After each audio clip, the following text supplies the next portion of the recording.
पत्रकार बंधूंना नमस्कार व शब्द सुमनानं सर्वांचे स्वागत। मी ॲडव्होकेट अनिल ठाकूर, राहणार पुसद, जिल्हा यवतमाळ।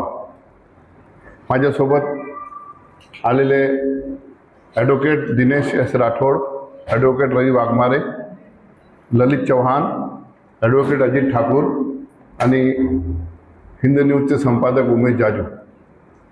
आपल्या सर्वांना माहीत आहे की महाराष्ट्रात बारामतीनंतर पुसद हा एक प्रसिद्ध क्षेत्र आहे। बारामती पवार साहेबांसाठी आणि पुसद हा नाईक साहेबांसाठी। स्वर्गीय वसंतराव नाईक, सुधाकररावजी नाईक, तिथून तर आत्तापर्यंत जी नाईकांची परंपरा आहे 75 वर्षापासून, त्या गावाचा मी रहिवासी आहे आणि आज आपल्यासमोर नागपूर इथे एक प्रेस कॉन्फरन्स घेण्यासाठी आलो आहे।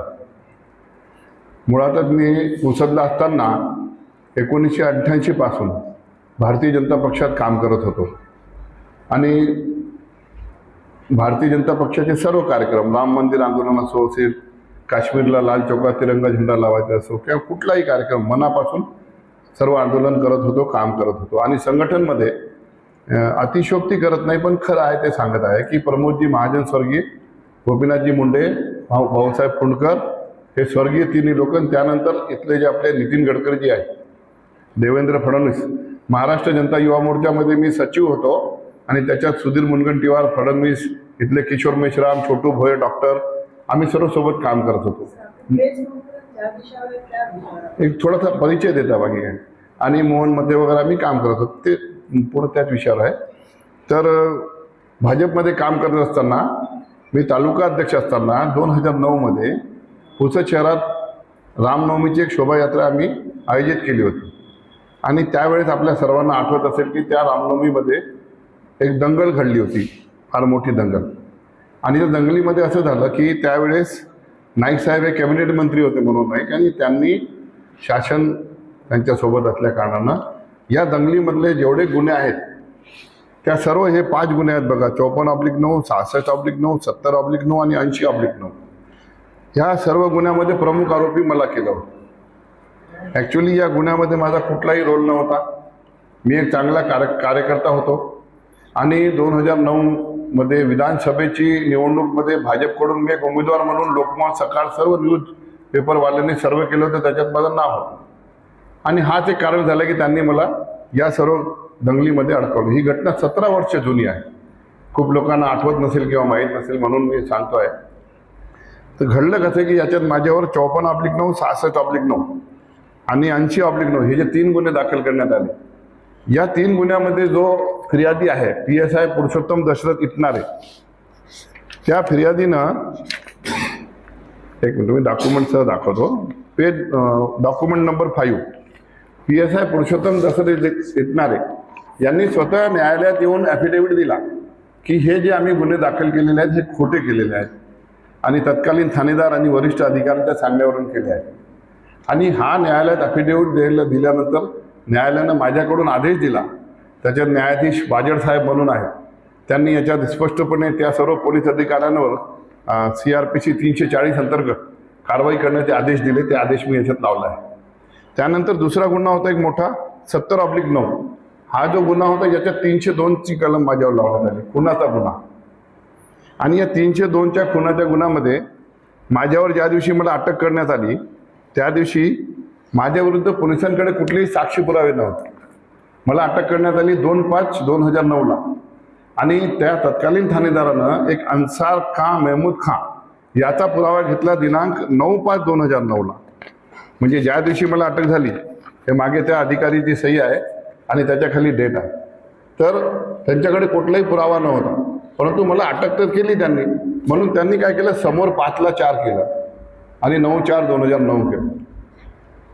तर न्यायालयामध्ये हे आणि इतर सर्व मुद्दे आम्ही न्यायाधीशांच्या समोर आणले आणि त्याच्यामुळे हे जे 4ही केस आहे याच्यामध्ये न्यायाधीशांनी स्पष्टपणे आदेश दिला, सर्व आदेश याच्यात लावून आहेत या प्रेस नोटमध्ये, की मला जे आहे फाल्सली इम्प्लिकेट करण्यात आलेलं आहे, मॅन्युप्युलेटेड आणि फॅब्रिकेटेड विटनेस एव्हिडन्स जमा करून या सर्व प्रकरणात मला गोवण्यात आलेलं आहे, असं स्पष्ट स्ट्रक्चर किंवा रिमार्क्स या आदेशमध्ये आहे।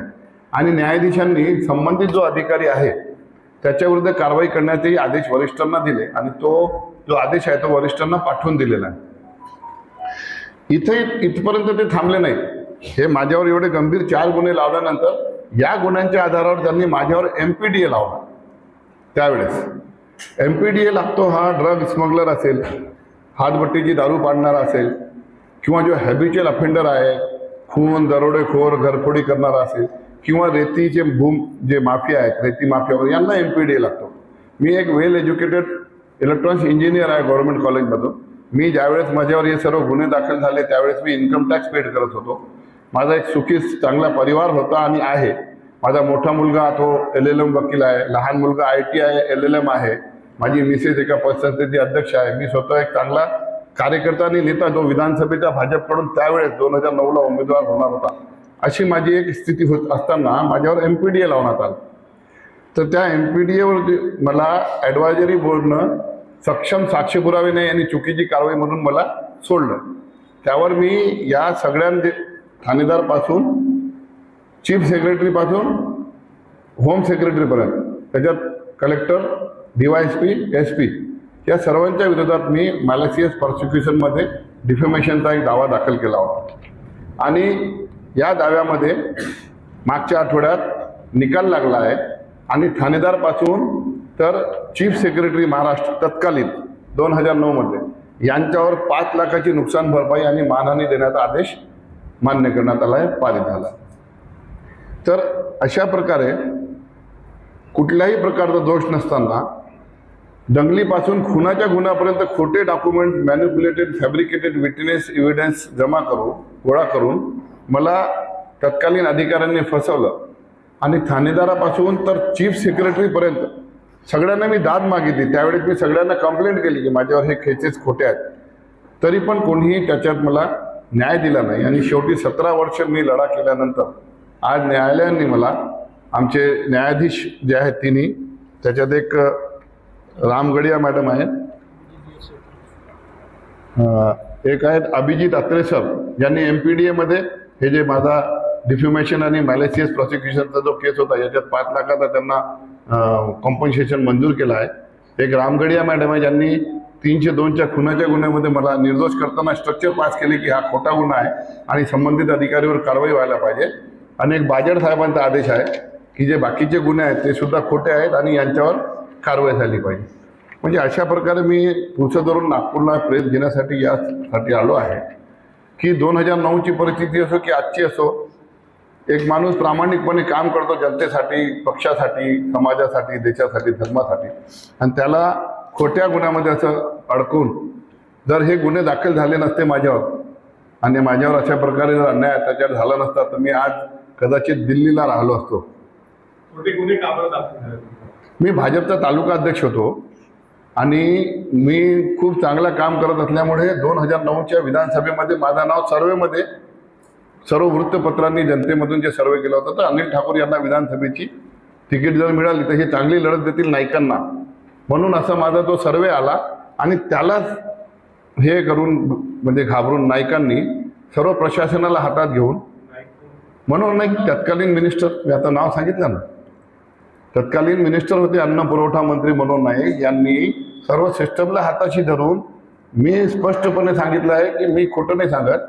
मी ते जो अधिकारी आहे ठाणेदार त्याने मला फोन करून सांगितलं होतं आणि ते फोन कॉल रेकॉर्ड मी न्यायालयात दाखल केले आहे की हे सर्व मला हे जे दंगल वगैरे घडवले तुम्हाला फसवण्यात आलं ते या लोकांनी सांगितलं, नाईक आणि त्यांच्या लोकांनी.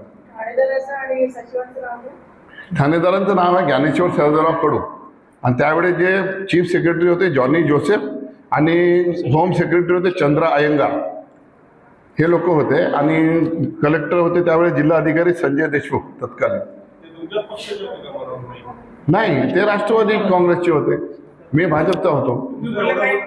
तुमचं एवढं मोठं राजकीय वादळ होतं तरी पण तुम्ही का बरं एवढं तुम्हाला सफर करावं लागेल? हा, ते सांगत आहे ना मी. आता माझं सगळं चांगलं असताना नितीनजी गडकरी जे आहेत त्या नागपूरचे आपले, हे आणि मी असं मंगल कार्यालयामध्ये सोबत झोपून पूर्ण विदर्भात आम्ही भाजप उभी केली आहे. यवतमाळचे मदनेरावरची तिकीट आणण्यापासून उमरखेडचे उत्तमराव इंगळेची तिकीट इथून नागपूरवरून लक्ष्मणजी मानकर गुरुजी, अरविंद शहापूरकर आणि बनवाईला पुरोहितकडून घेऊन मीच गेलो.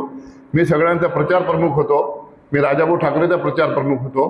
परंतु दुर्दैव असा झाला की ज्यावेळेस माझ्यावर अन्याय झाला त्यावेळेस नितीन गडकरीजी आणि देवेंद्र फडणवीस यांनी मला साथ दिली नाही. मी याच्यात लिहिलं आहे. भाजपचे काही गद्दारांचा उल्लेख केला आहे. भाजपचे काही गद्दार होते जे तुमच्यासोबत हां, आमच्या पुसदला कसं आहे, पक्ष खूप आहेत, भाजप, शिवसेना वगैरे, पण ते सगळ्या त्याच्यातले जे प्रमुख नेते आहेत त्याच्यातले काही हे नायकांचेच हस्तक आहेत. त्यामुळे ते पुसदचे जे आमचे होते भाजपचे लोक, त्यांनी ते नायकासोबत संगनमत करून मला याच्यात त्रास दिला. आणि तिथंच नाही थांबले. 2014ला मी 2009ला जेव्हा माझ्यावर हे सर्व घटना घडली, मी 6 महिने जेलात होतो. 2 वर्ष मला महाराष्ट्राबाहेर राहावं लागलं. परत मी आल्यानंतर मी तयारी केली आणि मी नगरपालिकेची निवडणूक लढवली. 4 वार्डाचा एक प्रभाग होता 2012मध्ये. मी स्वतः 2,500 मतांना आलो, बाकीचे नगरसेवक आणले आणि सर्व खर्च मी माझ्या स्वतःचे पैसे केले. पक्षाने 1 रुपया दिला नाही भाजपनं. आणि त्यानंतर जिल्हा परिषद, पंचायत समितीच्या निवडणुका लढल्या. सगळं करून पुन्हा 2014मध्ये मी विधानसभेची तयारी करत होतो. पुन्हा आमच्या इथल्या काही गद्दारांनी, नायकांनी काय केलं, नायकांचे संबंध वरती खूप चांगले आहेत, गडकरी असो की मुंडे असो की सगळ्यांसोबत, त्यांनी बरोबर संगनमत करून मला 2014मध्ये निष्क्रिय असल्यामुळे पक्षातून काढलं. तुमचा आरोप आहे का भाजप नेत्यांवरती आरोप आहे का तुमचा? आहे ना, मी याच्यात दिलं ना की कोणत्याही भाजप नेत्याने आम्हाला सांगितलं ते सांगा ना, माध्यमांपुढे सांगा, त्या नेत्यांच्या नाव सांगा. फडणवीस गडकरींनी काय मदत केली? काही नाही, कोणीच काही मदत केली नाही. या नागपूरला मी 3 महिने होतो. कधी गडकरी साहेबांच्या घरी, कधी देवेंद्र फडणवीस साहेबांच्या घरी. त्यांनी कुठला वकील दिला नाही, मला कुठली साथ दिली नाही. आर्थिक मदतीचा विषयच नाही होता, परंतु मला कुठलाही मॉरल सपोर्टही मिळाला नाही. का भाजप हा कार्यकर्त्यांचा पक्ष आहे असं या एकंदरीत प्रकरणावर वाटतंय का? भाजप हा कार्यकर्त्यांचाच पक्ष आहे, पण कार्यकर्त्यांना भाजपचा संरक्षण नाही आहे. तुम्हाला जर संरक्षण मिळालं नाही म्हणून तुम्ही सरसकट सर्वांच्या संदर्भात मला नाही, माझ्यासोबत 80 लोक दंग्यात आरोपी आहेत. आज सुद्धा 17 वर्ष झाले ते कोर्टाची चक्कर मारत आहेत. ती केस जर मनावर घेतली असती भाजपनं तर फाईल केली असती दंगलीची केस. यूपीमध्ये मुख्यमंत्री योगी आदित्यनाथनी दंगलीची केसेस फाईल केल्या आहेत. त्यानंतर तुम्ही आता तरी भेटले का गडकरी साहेब? सगळ्यांना भेटलो साहेब. आता नाही, एवढ्याच नाही भेटलो मी. माझं कसं झालं, ज्यावेळेस माझ्यावर संकट आला, मी गडकरी साहेबांकडे गेलो. त्यांनी मला काय म्हटलं, तू जेलात जाय, नंतर आपण पाहू. म्हटलं जेलात गेल्यानंतर तर मीच पाहून घेईन काय करायचं आहे ते. मी म्हटलं मला खुनाचा गुन्ह्याबद्दल बोलायचं नाही, कशाचं नाही, पण जे MPDA लागला आहे ते तर तुम्ही काढू शकता ना होम मिनिस्टरकडून. आणि गडकरी साहेबांचे आणि शरद पवारांचे संबंध खूप चांगले होते आणि आहेत. जर गडकरी साहेबांनी एक फोन केला असता ना तर माझा MPDA निघाला असता. माझ्यासोबत एका चोरालाही MPDA लागला होता. त्या चोराला परत मनोहर नाईकांनी स्वतः सांगून ते MPDA काढून घेतला, पण माझा नाही निघाला. नाही, 2014ला मला निष्क्रिय म्हणून काढलं मला, कारण मी विधानसभा निवडणूक लढणार म्हणून. कुठल्याही पक्षात नाही सध्या. त्या संदर्भात तुमचं आता मत काय आहे? भाजपच्या बाबतीत हे सगळं घटनाक्रम तुमच्या संदर्भात घडलं, तुमची भावना काय आहे? माझी भावना फक्त एवढी आहे की मी या नागपूरला येऊन एवढं स्पष्ट सांगत आहे की आत्ताही नितीन गडकरीकडे तुम्ही जा आणि पुसदचे अनिल ठाकूर कोण होता विचारा. 2007मध्ये गडकरी साहेबांनी 8मध्ये आडवाणी आणि राजनाथ सिंगची सभा वाशिम आणि यवतमाळला झाली होती. त्यावेळेस पुसदवरून जे गाड्या गेले तर गडकरी साहेबांनी स्वतः म्हटलं होतं की अनिल ठाकूर तू पुढचा विधानसभा लढ, तुझं काम खूप चांगलं आहे. परंतु जेव्हा माझ्यावर संकट आले तर कोणी साथ दिली नाही. फडणवीस साहेबांनी तुम्हाला मदत केली? नाही, देवेंद्र फडणवीस माझ्यासोबत महाराष्ट्र कार्यकारिणी युवा मोर्चामध्ये होते पदाधिकारी, उपाध्यक्ष, पण त्यांनी सुद्धा मदत केली नाही. त्यांनी मला दवे, इथं ॲडव्होकेट दवे आहेत जे नंतर सुप्रीम कोर्टाचे जज झाले, त्यांच्याकडे पाठवलं. दवे साहेबांनी मला 2 तास बाहेर बसवलं. मग मला विचारलं त्यांनी काय घडलं. मी तासभर त्यांना समजून सांगितलं, अर्धा तास अशी याची घटना झाली. ते म्हणे मी सिव्हिलचा लॉयर आहे, मी क्रिमिनलचा नाही. काफी युवा कांग्रेस बीजेपी का जुड़ने को तैयार है, आपको क्या कहेंगे? काफी युवा बीजेपी के साथ जुड़ने को तैयार है, अब क्या करें? ऐसा एक्सप्लेन बताओ. भारतीय जनता पक्ष में जो भी युवा अभी कार्यकर्ता बोल के काम कर रहे हैं, मैं सभी से ये विनती करूंगा कि अगर आपको संरक्षण मिलता है तो इनके कहने पे आप काम करो.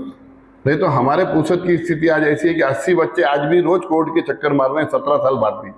और मेरे साथ जो अन्याय हुआ मैं प्रूफ के साथ आपके सामने आया हूँ. माझ्यावर जे अन्याय झाला ते प्रूफ घेऊन आलो मी. आणि मला 2014मध्ये निष्क्रिय म्हणून काढलेला आहे. मी इथं बसून सांगतो, मी आणि नितीन गडकरी खाली झोपायचो मंगल कार्यालयात. सर मला एक सांगा, मी 3 वेळा नगर परिषदमध्ये निवडून आलो, बांधकाम सभापती होतो आणि भाजपच्या बरोबर 1988 पासून मी भाजपचं काम केलं आहे. मी आंदोलन केले आहे, राम मंदिराचं आंदोलन मी सर्वात पुढे होतो, लाल चौकात मी पुढे होतो. या नागपूरमध्ये मी आपल्याला सांगत आहे ना की मोहन मते आहे ना आमदार साहेब, मोहन मते, त्यांना विचारा. ते जेव्हा भाजप कार्यालयामध्ये पहिल्यांदा आले होते, काहीतरी त्यांच्याकडून भानगड झाली होती, मी 8 दिवस त्यांना सोबत ठेवलाय. असा एकही भाजपचा नेता नाही जे अनिल ठाकूरला ते जे PSI आहेत सर, फिर्यादी म्हणून जे PSI आहे, ते आता रिटायर्ड आहेत ना? हा आता तो निवृत्त झाला आहे फिर्यादी. आता निवृत्त झाल्यानंतर त्यांनी हे स्टेटमेंट दिलेलं आहे, तर ते नाही. कोणता?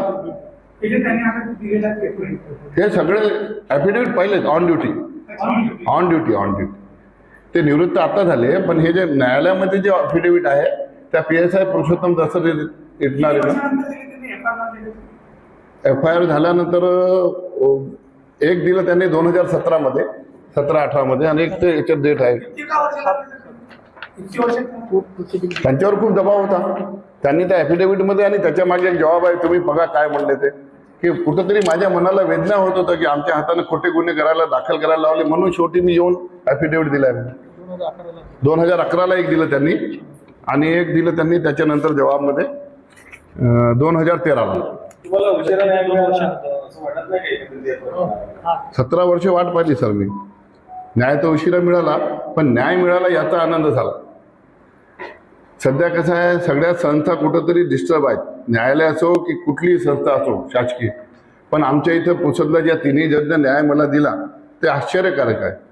त्यांनी स्पष्टपणे नमूद केलं की हे सगळे खोटे गुन्हे दाखल करून यांना याच्यात फसवण्यात आलेला. जे आरोपी बनवलं होतं त्यांना तुमची नाही, अजून नाही, त्यांच्या मॅटर अजून सुरू आहे. ते सगळे भाजपचे पदाधिकारी होते. सगळे भाजपमधले आमचे कार्यकर्ते आहेत त्यांचे. मी नेता होतो त्यांचा. ही दंगल कोणी घडवणारी होती? हे म्हणून नाही का नाही, काय दंगल होती? हिंदू मुस्लिम रामनवमीची शोभायात्रा होती. शोभायात्रा 1 वाजता निघाली, 12 वाजता, 8 वाजेपर्यंत शोभायात्रा चालली चांगली. 8 वाजता दंगल घडवली. दंगल घडवून कसं झालं, त्या शोभायात्रेमध्ये किमान 40,000 लोक होते, आणि पुसदमध्ये नायकाच्या असताना 4,000 लोक भाजपकडे कधी जमा नाही झाले होते, पण 40,000 लोक आम्ही जमा केले होते. एवढं काम केलं आम्ही. मी आताच म्हटलं ना, नितीन गडकरींनी सांगितलं होतं की पुढची विधानसभा तू लढ, एवढं तुझं काम चांगलं आहे. या आयोजनात तुम्ही होते ना, यस. त्याच्यामुळे पोलिसांनी तुमच्यावर गुन्हे. नाही, माझे अध्यक्ष दुसरे होते, लक्ष्मण जाधव, पण जी समिती होती त्याच्यात मी आयोजकमध्ये एक होतो, पण टार्गेट मीच होतो, बाकी कोणीच नाही. एक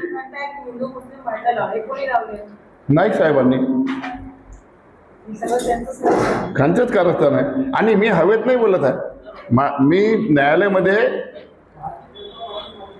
ठाणेदार जे ज्ञानेश्वर कडू आहेत ना, त्यांनी मला फोन केला नंतर, आणि त्यांना मला 10 वेळा माफी मागितली फोन करून की माझ्याकडून चूक झाली म्हणून. त्या फोन कॉल रेकॉर्डमध्ये त्यांनी कबूल केलं की हे नायकांनी केलं, कोणी केलं, तर ते मी न्यायालयात दाखल केलेली आहे रेकॉर्डिंग. मी हवेत नाही कोणावर ऑब्जेक्शन घेत आहे. शेवटी सत्याचा विजय झाला असं तुम्हाला वाटतं? शेवटी सत्याचा विजय झाला. आणि कुठलाही सिस्टम काम करत असताना सत्ता कोणाची असो, पण जे शासकीय अधिकारी आहेत, आज IAS IPS क्लास 1 अधिकारी, क्लास 2 अधिकारी, त्यांनी कुठल्याही नागरिकावर असे खोटे गुन्हे दाखल करून अन्याय करू नये. मग ते अनिल ठाकूर 2009चा असेल की कालचे CGPचे कार्यकर्ता असतील, कोणावरही अन्याय व्हायला नको. ठीक आहे. असं आहे थोडक्यात.